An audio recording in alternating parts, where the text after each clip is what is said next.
Hello, everyone. Good evening. Welcome to Afro Swag Media and Magazine. It's Tuesday, March 29th, and we are live on YouTube, Facebook, Instagram, and LinkedIn. Welcome once again to the show. Today, we have a very special guest, and her name is Karnetta Rushing, and Karnetta has a 37 years experience of banking, and she was an executive banker from First National Bank of Omaha, one of the largest and most successful family-owned banks in the Midwest. During her career at fnbo, she worked in retail and small business banking division. She also dedicated her time to community service and leadership. She received several awards. Just to name a few: Urban League of Nebraska Business Leadership Award, Interdenominational Ministerial Alliance President Award, and the Urban Financial Services Coalition Chapter President Award. She has been featured in the African American Career World Diversity Employment magazine and is recognized as a public speaker. Karnetta has served as board of director for several organizations. She values her spiritual walk with God and her family life with her husband Maverick and amazing son Terrence. Karnetta's ongoing aspiration in the impact um, of the world by helping people and businesses be the best that they can. So, without further ado, I'm going to bring Karnetta to the camera. Hello, Karnetta. Hello, Deborah. How are you? I'm doing excellent. How about yourself? I am doing very well. Thank you. Very good. Welcome to Afro Swag Media and Magazine. Like I said, we are live on Facebook, LinkedIn, Instagram, and YouTube. And welcome again, Karnetta. Can you tell us a little bit who you are? Yeah, absolutely. First of all, thank you so much, Deborah, and for Afro Swag for allowing me to be on my very first podcast. Wow, that's pretty exciting. As you said, I'm Karnetta Rushing, and I'm very happy to be here as your guest on tonight. Well, I'm a native Omahan. I was born right here in Omaha, Nebraska, right here in the North Omaha community, and I still live in the North Omaha community. That's so dear to my heart. Basically, I come from a pretty large family, 8 children, and my parents, and we kind of grew up in this community as a little poor little girl, just trying to make it, in our family. But I've been truly blessed, as you were saying earlier, to someday. I didn't know that I would be vice president of the largest bank, in our community and in my own community as well. So very excited about that. Worked in the retail, the business banking division of the bank. Started out at 13 years old with the Cedar program that used to be here in North Omaha, whereas low to moderate income children could get jobs. So at 13, I signed up for the Cedar job and said, "Hey, I want to work. I want to make some money." So it's pretty much equal to what we call now the Step Up program in today's time. So I Okay. was pretty excited about that. So I had been working since a 13-year-old child, long time. Mhm. So here about a couple years ago, I retired to help care for my senior parents. Just become a care person, which is an honor. At the same time, a big task as well. But It so is. that's kind of what my season is right now in my life, and trying to figure out, where I'm going from here. So I'm not figuring out, but it's being worked out. So I'm, Wow. I'm very excited to be here tonight. So that's me. You said I'm a wife. As you read earlier, I have an adult son that's an entrepreneur. Mhm. So pretty exciting to be on your show tonight. Thank you so much. That's amazing. So you started really early with what we call today the Step Up program by Empowerment Network, Yeah. and that was at age 13. And then you had a 37 years career in the banking industry, from retail Yes. to becoming a vice president of First National Bank of Omaha before retiring. Yes. Can you tell us a little bit what that journey looked like for um, a Black person, a Black woman? Yeah, that's a wonderful question, and I'm so glad that you asked. So, journey it was indeed. As an aspiring young lady in a bank. First of all, I didn't plan to be a banker. Actually, of course, as Mhm, I said before, coming from a community where our parents didn't even talk about bank, I didn't know what that meant whatsoever. So, as a young Black African American girl, I've always wanted to aspire to be something and be better. So I just pretty much, as I graduated from high school, I had determined in my heart that, hey, I want to work downtown at the tallest building downtown. So that is really how I end up working at First National Bank. I just had enrolled in college and said, hey, I'm going to go down here and apply. So, of course, being young, starting out, you get an entry level job. You don't start off with a high paying position. mhm, I went in, and of course, I was quiet. I was shy, and I did my little job of pulling the credit card tickets for people's disputes and things like that. But I was always one that said, hey, I can do better. I want to do something else. So I began to kind of get out of my shyness, Deborah, and I began to talk to some of the folks at the bank and say, hey, what do you do? So I mhm, was in this credit card disputes department as a young lady, and I looked over and saw the people working at the desk. To me, I was like, man, they look like really important people. They're doing something really important.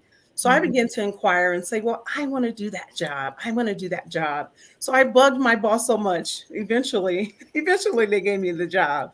So mhm, that's kind of, my career has been that way where I would go into up to people and just ask them, hi, and tell them, hi, my name is Karnetta. I'd like to know what you do and what is your job?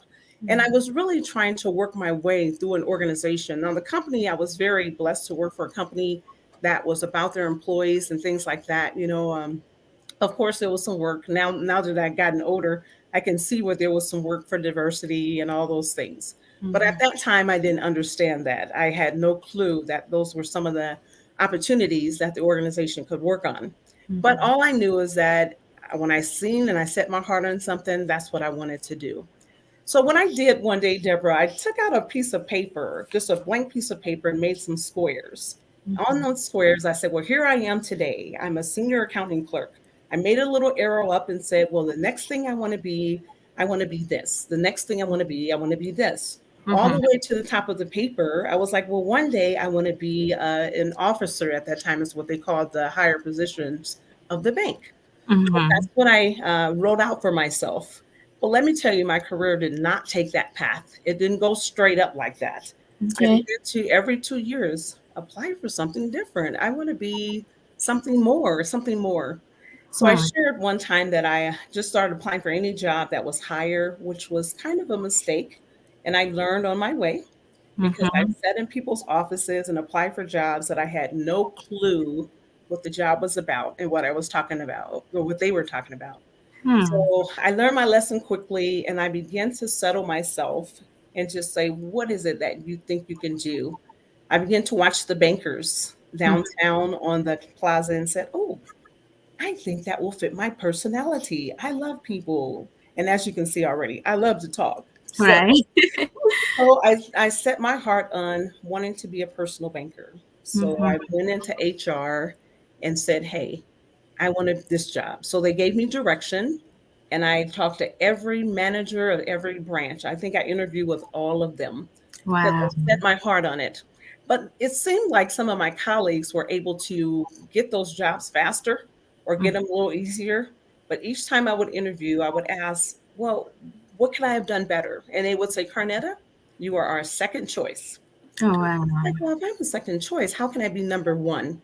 Well, Mhm. they would always kind of give me the answer. These people had prior experience. So, but I was just tenacious, and I said, well, okay, well, if I'm going to get experience, I'm going to do what I need to do. So Okay. I remember interviewing with people on the phones, and they said, well, we cross train our customer service people with bankers. And I hated being on the phones. Oh my gosh. but I made that sacrifice and said, I'm going to go over to this lateral move and I'm Mm, going to get on the phones. And then within 6 months, one of the managers was calling my boss saying, hey, does Karnetta still want to be a banker on the floors? So that's kind of how things went. I just was wanting to get to where I wanted to go, but mhm, it didn't go straight up like my paper. Like, I'm a banker now. I want to be a assistant manager now. I want to be this now. But mhm, it actually, every promotion that I received was lateral. It was sideways.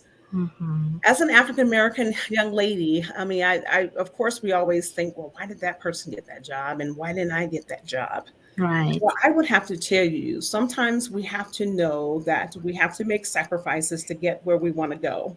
And there Mhm, was an African American leader named Drew that came into the retail, and he pulled me to the side. And mhm, I hope I help somebody. mhm, Please be willing to hear others. Drew pulled me to the side, and I looked and I said, "Oh man, he's black. Oh my gosh, I can't believe it. Somebody black in a higher position." And he told me, he said, Karnetta, listen, they want you to go to a bigger branch in the same role that you're in the same position. Then, mhm, if that's what they want you to do, you go ahead and do it. I was like, but I don't need to do that, Drew. I'm ready for this job. I've proven myself, blah, blah, blah, blah. He said, mhm, no, you listen to me. You do it. So I mhm. called up the manager of this bank and said they had just closed the job. They said, okay. I said, I want to be your assistant manager. They said, okay, Karnetta, we're going to open it and you got the job.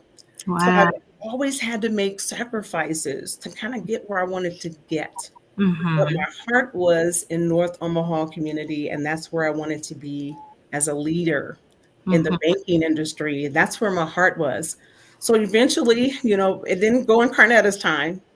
Deborah, I went in the bathroom and cried many times and said, oh, no, come on, get yourself together, go on back out there and keep fighting. mhm, One day I was in a meeting and they pulled me out and said, well, hey, would you like to be the branch manager in North Omaha community? And oh my gosh, was that a momentous time for me. So that's kind of, it's a struggle. You have to make sacrifices. You have to be willing to listen to others and don't be so strong headed, but you mhm. have to be determined. So that's a lot of words, huh? Wow. So that finally happened in what year? So that happened in, let's see, and maybe the beginning of 2000. Okay. So yeah, that I was able to. No, no, no. I take that back. That was in the mid 19, maybe 1995, that I Wow. got promoted to the branch manager level. But Mhm, and in terms of other heights and things like that, that came along later. mhm. Wow, congratulations on that. It's very inspiring, the journey. And like you said, I think you persevered and you were also coachable Yeah, when that leader pulled you aside and gave you some advice on what you needed to do. You were willing to do it. And I mean, there are a lot that we can take from your experience as African American Black entrepreneurs and just anyone who is looking for professional development or yeah. personal growth. These are some skills, these are some basics that when we really work at it, I think it can put us where we really need to be at. Yes, absolutely. Deborah, with that, I would say also that don't let your promotion and things that you want to aspire to be about you. My heart was always with my community. It was always with, who can I teach? Like you said, you teach financial literacy. We had a great conversation. So Mhm, who can I teach? Who can I bring along? Who can I help out of their financial distress? mhm, Or who can I just be counselor for? I mean, there's people, when you're in banking, you become a counselor, a lawyer, a minister, you become everything. People come to your office and they mhm, tell you all kinds of stuff. But my heart was always about this community. I knew the problems, I understood the struggles because I came up in them. mhm, So that's where my heart was, even down to asking that bank, can you build us a very beautiful facility just like this other bank over here? I was very adamant about that. I mean, I was very determined that this is what we need to do.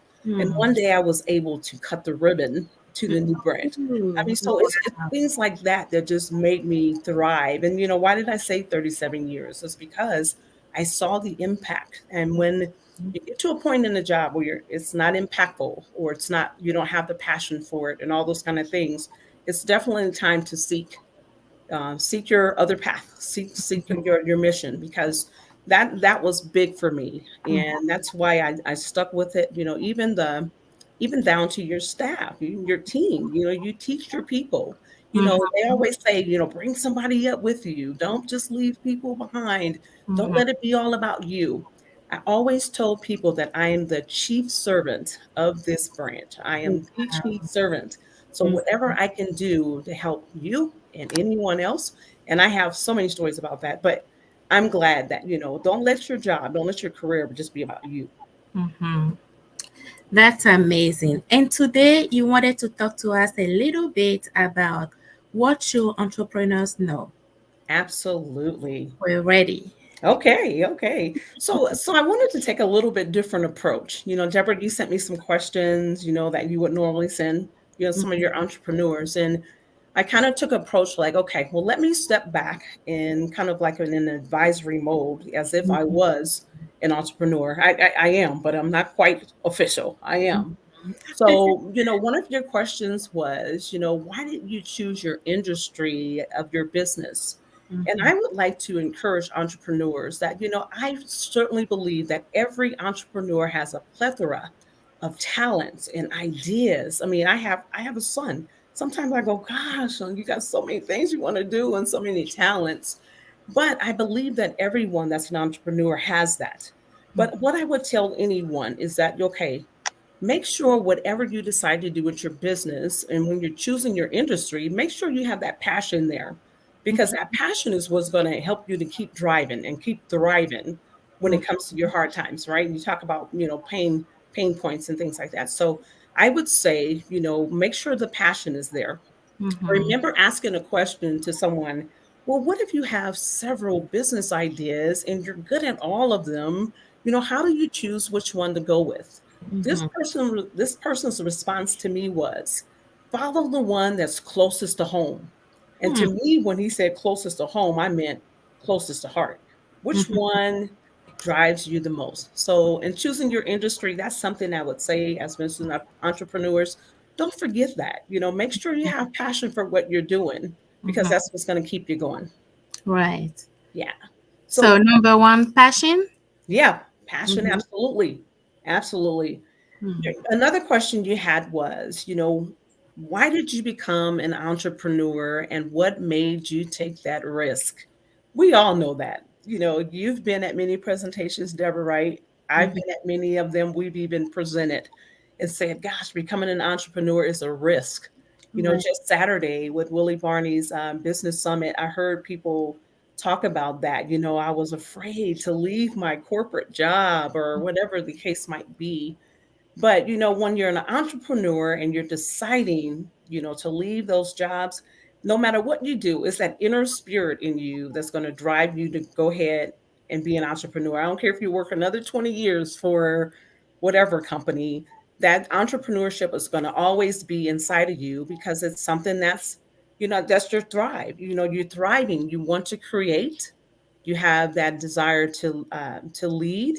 You have that desire to make an impact, and Mhm. we can't always do that, Deborah, when we're working with somebody else, right? Or for someone else. We have to Right. follow their rules. Mhm. And our ideas at times are maybe overlooked. But when you're doing it yourself, you have to launch out. You got to have faith. So I'm sorry if you guys, if I say a spiritual part, that's a part of my DNA. So, I won't preach to you guys, but I tell you that, it's definitely going to be a part of your DNA. So being Mhm. an entrepreneur is going to be that drive that's in you. You're not going to have all the answers on how to do it or how to make it successful or make it work, but that's why you have people like Deborah. You have other folks that's teaching you to do that. Mhm. So another question that you had was, how is your upbringing? How can that impact your entrepreneurial lifestyle? Mhm. I got excited about that question, Deborah, because I'm like, wow, how can a person end up being a construction or owning a construction company? how can a Mhm. person end up being deciding to open up maybe a caregiving business? Mhm. I imagine and I sat back and I remember, I thought about how, you can sit and watch your dad sling a hammer, as a child, and you're watching him fix things and put things up, and you'd look and how excited you were when, he made that window or whatever it was, right? So it wouldn't surprise me that if that was the case, that you would end up being the owner of your own construction company, right? Mhm. If you watch grandma, and her old remedies, making potions to heal people, and all of a sudden, or if it was you, grandma, she put her little potion on you. I remember my mother taught me something one time. Hey, take some brown flour and just take some regular flour, put it in a pan and let it be in a dry pan and just let it cook until it's brown. Just let it be dry, but put it on your rash when you're done. Well, I Mhm. tell you, the next day or so, that rash was gone. Right. So you look at stuff like that and you go, oh man. So it wouldn't surprise me if a person decided that they wanted to someday have their own caregiving Mm. business or something like that. So I truly believe that lifestyle has a lot to do with, what that is in your inner spirit and becoming an entrepreneur. Wow. So, Yeah, go ahead. okay, you want me to keep flowing? Okay. I love to talk. So, so another question you had was, what's your unique value proposition? So, why is it that what would make your business unique? Mhm. I would tell any entrepreneur, don't mimic somebody else. There's so many food trucks, so many burger joints, there's so many different businesses out there, and we don't have to really go out there and reinvent the wheel, right? But Mhm. we don't have to mimic someone else either. Think about this. I sat and I thought about, well, let's look at the car industry. Or the vehicle industry. It's been around forever, right? Mhm. And hey, every vehicle has to run on gas. So then all of a sudden, someone sees this great need in our community now and a great need in our world. It's like, okay, there's an issue with fuel. So somebody had this great idea, but why don't we make electric cars? So they didn't come out and reinvent electricity, and they didn't or invent fuel. They just took an idea and they meshed two ideas together, and now we're talking about, electric cars, right? Mhm. So it's kind of the same thing. When you're a business entrepreneur, what is going to set you apart? What's going to make them come to Deborah's, beauty shop, and look beautiful like she does, or opposed to going to someone else's beauty shop? Mhm. Maybe there's something real special that you do when a person enters. You make this big grand finale that, oh, Karnetta, welcome in, or whatever it is, right? So you Mhm. have to do something unique about your business that will keep people thriving and, Right. and wanting to come to you. Mhm. So, this will last. I'll just have a couple more. One more that you had was, do you have a team helping you manage and grow your business? Mhm. Now, listen, business owner, I know you want to do it all by yourself. Mhm. What we have learned is that people are experts at what they do. Nobody can seem to do it better than what they can. And I have seen some very skilled entrepreneurs. But Mhm. when it comes to managing their legal part of things, or managing their financial part of things, or even if it was just a customer service part, maybe they lack in that area. Mhm. Even if you were a sole proprietor, sole proprietorship does not equal one. I'll say Mhm. that one more time. Sole proprietorship does not equal one. You just Wow. can't do it by yourself. You have to seek out and get more help, from others. Seek out Mhm. experts that are going to help you be successful. So Mhm. that's truly important. Lastly, the one question you have is, what is the biggest challenge that you'll face as an entrepreneur? And Mhm. this is my perspective. The biggest challenge that an entrepreneur is going to face is change. Hmm. I'll say it one more time. The biggest challenge that I feel any entrepreneur is going to face is change. Too Hmm. many times, entrepreneurs become very comfortable with their business plans, and hey, we got this. We had a very profitable year, and we were doing great. And there's celebrations and things like that. I'll tell you, if the year of the pandemic did not show us that change can affect like this, I don't know what else could have. But I think about, I was sitting back in my days, it was Blockbusters. You're probably younger than me. So Blockbusters video and all that. I think about places like those and how we were all excited to go there and get our movies and all that. But then all of a sudden change happened, Deborah. I mean, man, the Mhm. technology, they closed down all those businesses. It's just one thing.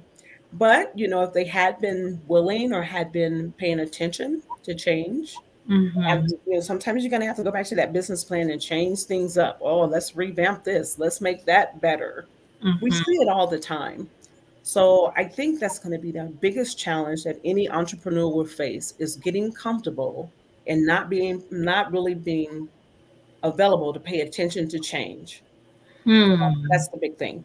So those were some of the things, yeah, those were some of the tips that I wanted to leave, anybody that's an entrepreneur. I know that some of these things we repeat and we're saying some of the same things, but from my perspective, those were things if I was ready to be my entrepreneur, if I Mhm. was ready, these were things that I would paste on my wall to say, hey, Carnetta, make sure that these are things that you will never forget as Mhm. an entrepreneur. Wow, that is so amazing. So many nuggets that you drop here. I'm Thank you. going to summarize a little bit. So, one of the things that you said about the question about your presentation, like what should entrepreneurs know, it's the passion, Yeah. having the passion for what you do, and then the drive, and Mhm. then the lifestyle that, um, led you to becoming an entrepreneur in the industry that you're in, and then what's your unique value proposition. And you said don't mimic somebody else. Mhm. So as an entrepreneur, we try to, most entrepreneurs, they become an entrepreneur because somebody else is doing it. Yeah. What's your passion, what's your drives, what's your unique value proposition. And then you said a sole proprietorship does not equal one. We ought to seek out for help. Yeah. Bring experts in various areas that can help us grow, that can help us scale up, as a business. And Yes. then you said the biggest challenge as an entrepreneur is facing change. And that's really big. Yeah. Most of the time, um, a lot comfortable Mhm. with where they're at, the stage of the businesses, Yeah. but we ought to revamp our business plans, for instance, Yeah. and be ready for that change. Yeah. And like you said, I believe COVID-19 did a good job showing us that change can happen Yeah. anytime and it can happen anyhow That's right. in the form of a pandemic. That just changed every single thing that we used to. Yes. You Wow. know, Deborah, you're talking, and we were kind of talking about the pandemic, and I thought about, even the most successful businesses. We saw that. Mhm. They were either closing down, and even some now, even with the pandemic getting, the situation getting better, people are having hard times, getting employees and all those kind of things now to work. It seemed like everywhere you turn around, it says now hiring, now hiring. Mhm. But it's forced us to think about doing things in a unique and different way. I Right. mean, it really does. Talking about comfort, we were all in our comfort zones, whether in our personal lives, business lives, spiritual lives, whatever. Everybody was comfortable. But this is something that has caused all of us to look at life in a much different way. Mhm. It's humbling, even so, it's humbling. If you're an entrepreneur, like I said, when you're on the top and you're doing very, very well, that's the time when you should really, really think about, Right. what is it that I'm missing? Maybe we need to really start looking at things like right now. Mhm. Don't wait until things fall out. Do it while you're very successful. I worked for a company that was very good at that. I mean, my First National was going to, and I'm not trying to push First National, but Mm-hmm. the company was ran very, very well. I mean, it was always a strategy. Every year, look at something different, set different goals for Mm-hmm. your business entrepreneurs. Don't just stick on, oh, it worked last year, so let's keep doing it like it was last year. Put a little twist on it. Do something different, Mm-hmm. within your business. So I think that's super important. Wow, thank you for that. We'll take a quick break, and then when we come back, we'll continue this very interesting conversation. Don't go away, stay with us. We'll be right back.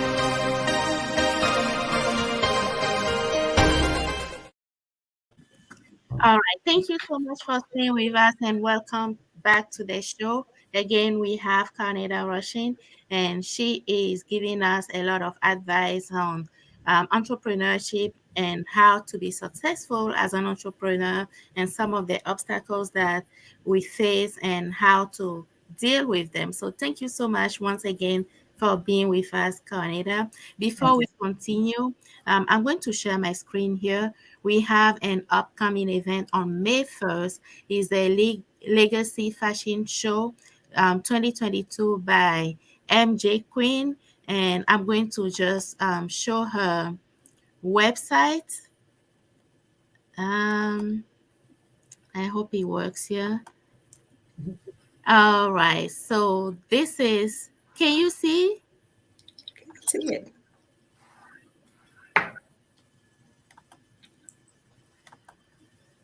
All right. So this is it. I'm going to go to the website really quick. So it's Legacy Fashion Show 2022. It's the legacyfashionshow.com. And you have all the information here about the show that is going to happen on May 1st. And the venue is the Highlander. The address is 2120 North 30th Street, Omaha, Nebraska, and you can get your ticket from her website. I know the tickets are also on Eventbrite, and follow her on all social media platforms. And the time is from 5 p.m. to 8 p.m. And she has a lot of surprises, and she's going to be presenting her new collections. As you can see here, she's working a lot on some of the collections that she's going to present. So that's about the Legacy Fashion Show coming right here in Omaha, Nebraska on May 1st, 2022 from 5 p.m. to 8 p.m. at the Highlander. For more information, follow them on social media platform. So back to us, Carnita. Again, thank you so much for being with us today. And do you have anything else that you want to add to your presentation? Yeah, I guess what I would ask, but thank you again, Deborah. I'm super excited to be on my very first podcast. I'm really grateful for the platform and the opportunity. I would encourage anyone. After I people ask me often now, Carnetta, what are you doing? After 37 years and retiring, and all that, what are you doing? So I would encourage anyone, in your season, whatever your season is, you may not understand your season. I Mhm. would tell you, Deborah, when I left after 37 years, I had no perspective on what I was going into or, what was going to be next. But I remember leaving after 37 years and saying, hey, I prayed a prayer and I said, Lord, I'm willing to give up everything that I have been, loving I still love my community, leadership. I was always an humble leader and things like that. but I'm willing to give up everything that I have been to become what you would have me be. Mhm. So when I prayed that prayer, boy, I didn't know what I was asking for. I tell you during this time, when you're not sure where you're going, you're not sure what your next venture is or what your next assignment is, Mhm. just continue to take that moment to learn, take that moment to just kind of understand yourself. I really did learn a lot of things in terms of character. I have Mhm. to tell you, God worked on this character of mine a lot. Things Mhm. that I didn't know about myself. I'm like, oh my gosh. But at the same time, it's like, I'm reading more. I'm paying more attention to things like you all, your Mhm. podcast and what's going on in the community, just preparing myself and being very mindful and prayerful about what my next assignment is. So people will ask me, what is your future plan? Deborah and I were talking about earlier. Yes. What is your future plan? Well, what Mhm. I can say that I do know is that I'm a lover of people and I'm a lover of making things better for others. So I Mhm. know that my next, my future assignment is going to entail working with people and continuing to impact the world and impact my community, impact my family, to, just kind of pull back on self and just kind of say, hey, pay attention to what's going on around you and pay attention to your assignments that are given to you, your opportunities. So I do know that, there's a great effective work that's been open for me to do, and I'm ready to walk in and do it. But I'm going to be a different person when I do. So take Nice. that time to understand yourself and learn. So, Wow, what a great advice. Thank you so much again, Karnetta, for being with us tonight. And thank you for all the advice and best practices as an experienced banker. We yeah. do appreciate it. Thank you so much. And looking forward to, what you're going to do, your future plan.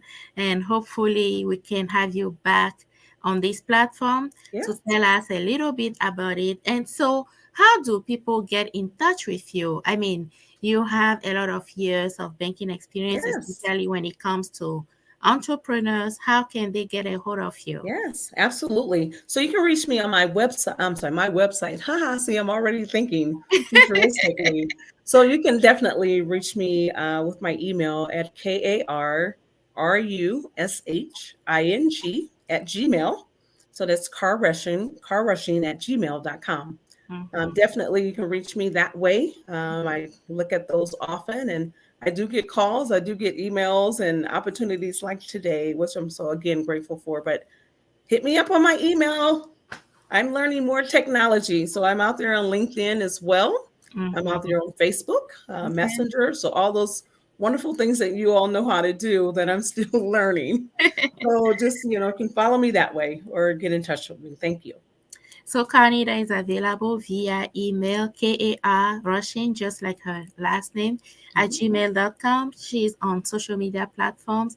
Connect with her on LinkedIn or via Facebook Messenger, Mhm. and she'll make herself available for you. If you have just any questions, Yeah, yeah.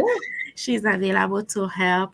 And thank you so much for tuning in tonight. Please share this broadcast. And it's amazing for entrepreneurs or aspiring entrepreneurs, even for existing businesses. It's a refresher. And some of the nugget that she gave us, I believe, will be very helpful for your business.